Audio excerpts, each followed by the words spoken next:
You're listening to a podcast from Washington Post Live, bringing the newsroom to you live. Good afternoon and welcome to Washington Post Live. I'm Jackie Alamany, author of The Early 202 and a congressional correspondent for The Washington Post. My guest today is Senator John Boozman, the senior senator from Arkansas and dean of the Arkansas delegation. He's here to discuss the status of the Biden economic agenda, what Republican senators want in it. But first, let's begin with food production. Senator, welcome. Thanks so much for joining us today at the Post Live. Hi. Well, thank you, Jackie, so much for having me. It's a pleasure to be with you. So all eyes right now are on the cargo ships anchored off the coast of California. So we've got to talk about the supply chain issues that we're seeing, specifically with regards to trucking. You are supportive of legislation to help train additional truck drivers to move goods more rapidly across the country. How do you think that this is going to alleviate the supply chain bottleneck that we're seeing? Well, we've got a huge problem on the ports. In the past, we've had problems periodically on the West Coast. Now it's a real concern because we've got it on both coasts right now. And nobody really seems to know how to alleviate the problem. One of the solutions is, not only for the port problem, but just moving commerce in general, is to try and get more truck drivers. And when you look at the numbers that they're going to need, as we go forward, the numbers are really staggering. So one thing I'd like to see is make it such that with training and this and that, there's no reason that those that are younger than 21 could not start driving on an interstate basis. They do this in the military and have done it in the past in our nation. There's no reason that this would not help alleviate the shortage. And trucking in general, outside of the supply chain bottleneck, is important for agriculture in terms of moving food across the country. How would additional truckers help farmers in the agricultural community? Well, it's one of those choke points. As I go around Arkansas, as I go around the country, there's two things that people talk to me about. They talk to me about labor, and they talk to me about the supply chain. And labor is just difficult. It doesn't matter if you're trying to hire truck drivers. It doesn't matter if you're trying to hire engineers on a train, people that work in restaurants. The list just goes on and on. So because of that, we really are in a crisis situation. So this is something that we have to address. In visiting with the truckers, not only do they need drivers, but I was visiting with an individual the other day. He had 30 trucks that were sitting idle because they couldn't get any parts. So these are things that we got to be addressing, and to be honest, I'd like to see us addressing some of these things rather than what we're spending a lot of time on right now.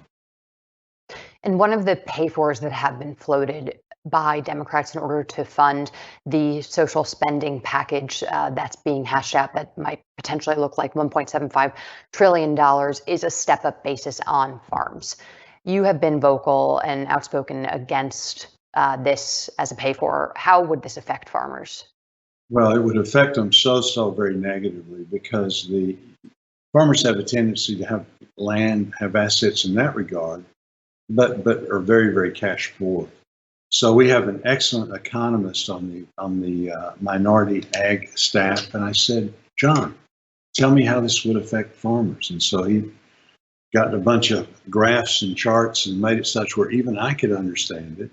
And it wasn't good. So I said, ask somebody else to do a study and tell me what they think. Get the best people in the country. They asked Texas A&M to do that study. Dr. Outlaw did it. What they found was that 92 of the 94 farms that they've been studying for decades, 92 of the 94 would be affected. The two that weren't, they had a model where they leased everything. So they really didn't own anything. But those 92, the average was $720,000 that they owe. In addition, if you had a situation where you had an inheritance. So this is a huge thing because of the farm community rising up, even the most liberal, the most progressive farm groups in the country. All of them basically said, no, we just can't do this. And I think that's pretty much taken off the table right now. I hope it is. And I'm wondering what else you think Congress and the president himself can do to end the supply chain crisis. Well, I think we have to address it, and just making it such that we have people working around the clock on the ports and things like that simply isn't going to do it. So we really need to make it such that this is an all-out, almost like we've done so many other things. This is almost like a vaccine situation, just an all-out call to arms in the sense of how can we figure this out? How can we break through? And it would be such that if we can solve the labor issue and the supply chain issue, I think the economy is really poised to burst out. But it's not going to do it as long as those two things are hanging over. And I want to get to the VA and the issue of veterans health care. A large percentage of veterans were concerned about getting the vaccine, especially because their spouses or the spouse of their caregiver wasn't eligible at the same time. You and Senator Jon Tester authored legislation to improve access for vets to get the vaccine. What is the status of that bill? We talk a lot about Democrats and Republicans and, having, a relationship that's not a good one. But this is a great example, working with, for our veterans, making sure that they're getting the care that they need. So what we found was when we were going home visiting with people during the pandemic, you had a situation where the veteran was able to get a shot, but the caregiver wasn't, or the spouse wasn't. And so we asked the VA about that, and they said, that's right. So Senator Tester and I actually got some legislation together and were able to get that fixed. You'd think that they would have the administrative power to do that, but it's such that they didn't, but Congress acted.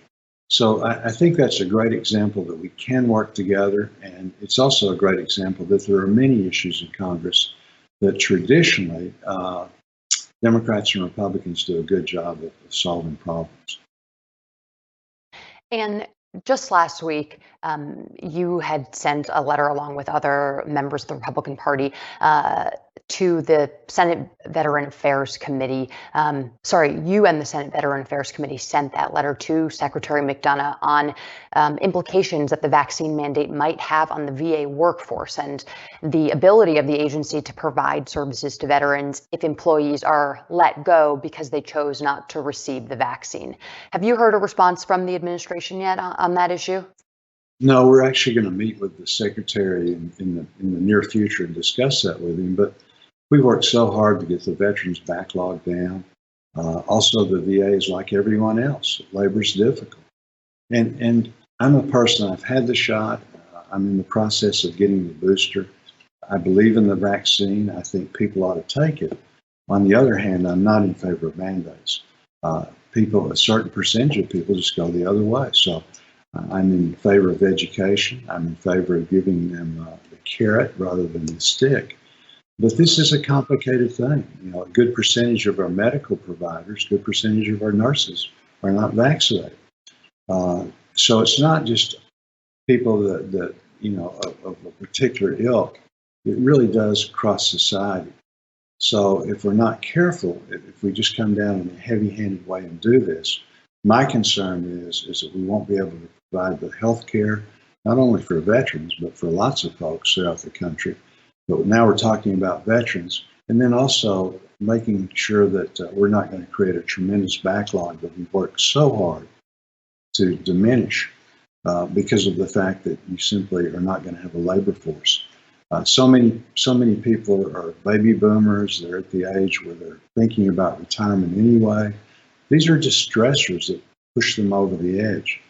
So I hope that's not going to be the case, but I think it is a great concern. We're seeing that, indications of that all over the country. It seems like, some of our fire departments, our police departments, again, nurses, doctors, providers, all kinds of folks. I've heard from a lot of people in the military, pilots. So this is something that we need to address, and I'd like to see us, again, encourage people to get vaccinated, but I don't think it should be mandatory from the federal government. But I'm wondering what else you think can be done to convince people to get vaccinated at this point, other than move to these more punitive measures in order as an impetus, since the administration has already given people a good chunk of time, along with providing counseling and answering questions, providing ample time to answer questions that people might have on the vaccine still. No, I understand, Jackie. It's a difficult situation. I've got friends that are dear friends. I've got family that simply don't want to be vaccinated. And again, it's all walks of life. I'm sure that you're in the same position, that you've got friends and family that simply don't feel like they'd like to take the vaccine at this point. A lot of women are concerned that it might affect their childbearing capacity or this or that. It's a complicated thing, but I don't think that we do ourselves or do the country a service in penalizing people that simply don't feel like that they'd like to do that. Yeah, just yesterday, actually, a friend surprised me by telling me that they weren't vaccinated, and this person in particular happens to be deep in conservative media, but that's a whole separate conversation. But I want to ask you about the U.S. Postal Service's plan to get in. Jack, you'll find people that aren't deep in conservative media. I mean, this is something that runs the real gamut of society right now. Well, I want to ask you about the U.S. Postal Service's plan to get into banking. The USPS wants to study if they should offer banking services, a measure you vehemently opposed. Many are asking why we would give them more to do when they can't keep up to their current demand of mail. What's your reaction to this? I think you just summed it up. They struggle doing what they're doing. And so I would really encourage, if we're going to spend more resources on the post office, and I'm a great supporter of the post office, so I'm against this, but I'm very much in favor of the post office. We're in a situation where, there's places all over. In fact, Arkansas is a good example. We've got 75 counties, 50 of them lost population. That would be true throughout much of the country. Rural areas, they really depend on the post office. Newspapers depend on the post office, and the list goes on and on. Economic activity that they produce is great. I just don't think that they need to get into the banking industry. We've got banks, we've got credit unions, we've got all kinds of different vehicles, and we might need to, if we're having problems, we might need to encourage them to come out with different products or different ways of serving the public, but I don't think that the post office is the ones that ought to be doing it. And before we move on to your reelection efforts, I wanted to ask you one more question about the VA. As a doctor, you are also trying to overhaul the VA to make it more accessible to women vets. For example, the VA greatly lacks women-focused services, such as gynecology experts and mammography. You are the lead sponsor on legislation to remove barriers for women to be treated at the VA by helping them get the care they need. Why has the VA failed to adapt for women vets on its own? Well, the VA is doing a much better job. If you look back not too long ago, predominantly the veterans' health, the veteran system in general was built for males because overwhelmingly that's who served. We had many women that did serve, but overwhelmingly it was a male-dominated entity. Now, in the last several years, we've got so many women in service that are just doing not a good job. They're doing a tremendous job. And now we also have a number of female veterans. So it wasn't too long ago that you go into maybe the VA hospital, and if a woman was standing there, somebody might come up and say, can I help you find your husband? Not knowing that they were actually a veteran. So the VA's worked really hard to get away from that. They're doing a much better job, but we're trying to push them even further. So myself, Senator Tester, again, working together, created the Deborah Sampson Act, and that's really gone a long way. I'm working with Senator Wyden now on a thing called it has to do with the Service Act. It has to do with making sure, what we're finding is that women that served in areas where there were toxic chemicals, burn pits, things like that, they're having a much higher incidence of breast cancer at a much younger age. So we're making sure that the VA is recognizing that and then lowering the standards as far as the age and things so that we can get them screened earlier. We've also got a bill called the MAMO Act, and we're working with that bill to make sure that not only are they going to get screened at the appropriate early age, but what this says is you're going to do the screening, plus you're going to have the finest equipment in the world to make sure that if the screening is done appropriately, that we're up to date. So these are good things. The VA is moving rapidly in that direction. Still got some work to do. But another example of Democrats and Republicans working together to make sure that we take care of our veterans. When do you expect some of these bills that you've mentioned, particularly the ones you've worked on with John Tester, to ultimately pass? I think we'll get these things passed before the end of the year. We've got an excellent chance of doing that. As you know, legislation just takes the time, to get through, and we've got all of this stuff going on that's kind of taking the oxygen out of the air. But I think we've got a good chance. These are things that again are just common sense, that are just good for people, and so not tremendously expensive or anything like that. Then it wouldn't matter if they were, because it's something that we need to do. We always have to remember when we're talking about veterans, we're not talking about givings. These are earned benefits. If they're willing to serve, male or female, we need to take care of them. And former President Trump endorsed you in your reelection bid. What does his endorsement mean to you? Well, President Trump's very popular in Arkansas, and so I appreciate the fact that he did endorse me. I voted with him almost all the time in the sense of the issues that came about. Because of that, we did a lot. We had the best economy we've had in 50 years. We rebuilt the military to a large extent, took care of our farm community, took care of our veterans. So as a result, I'm very proud of his support, and it will be helpful to me in my reelection. And I'm wondering, in this reelection campaign, how close to the former president do you feel like your policies and rhetoric needs to line up on some of these more divisive issues that we've been seeing, like election integrity and relitigating the results of the 2020 election? Jackie, I don't think it makes any difference. What I'm doing is talking to the people of Arkansas, and they're talking to me.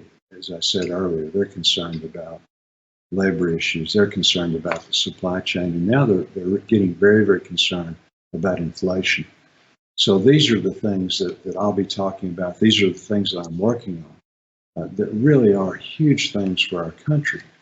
And so that's where we will be spending our time, and I think that's why the people of Arkansas appreciate me, that we are focused on the issues that are near and dear to their heart and really do make a huge difference to them. But we have seen this issue of what Republicans are calling election integrity become one of the more galvanizing issues for the party going into 2022 and 2024. I guess I'm wondering where you stand on that, and how you feel about Republicans who have yet to acknowledge or who have reversed course on acknowledging Biden's presidential win. Yeah. Well, again, I think that what we ought to focus on is what I just said. And so in regard to the election, President Biden is the president, and I respect that. The other question that I hear of besides labor and the supply chain is who's actually running the White House. So there's concern in that regard. So again, these are things that we need to be concentrating on. Who do you think is running the White House? I don't have any idea. Do you? Yeah, I think It's funny. I'm just wondering what in those conversations is what people are speculating. I don't think they know. I mean, they're wondering who President Biden relies on heavily, and I think there is a lot of speculation in that regard. Not only among people in Arkansas that, pull me to the side and say, John, who's really running the show? But I think that's true when I talk to my Senate colleagues also. I mean, that's kind of the question that's out there right now. It is, but the Democrats are at the same time still on the precipice of potentially passing some historic legislation that President Biden himself has been deeply involved in the negotiations of. Well, they're trying to. It's a rocky road, and we'll have to wait and see how it turns out. I think Virginia's going to make a big difference in that. The closeness of the race there, the closeness of the race in New Jersey. I think the country is more, some are center right, some are center left, but they're not as far left as what is coming out of the White House right now. And because of that, and because of the inflation tendencies, which again, a lot of people are blaming on the $1.9 trillion, all of the money that we've been spending, so because of that, we'll have to wait and see, how it winds up in regard to some of the policies that they've been proposing. I don't think America's ready for the cradle to grave, the massive spending and taxing. You mentioned the pay-fors.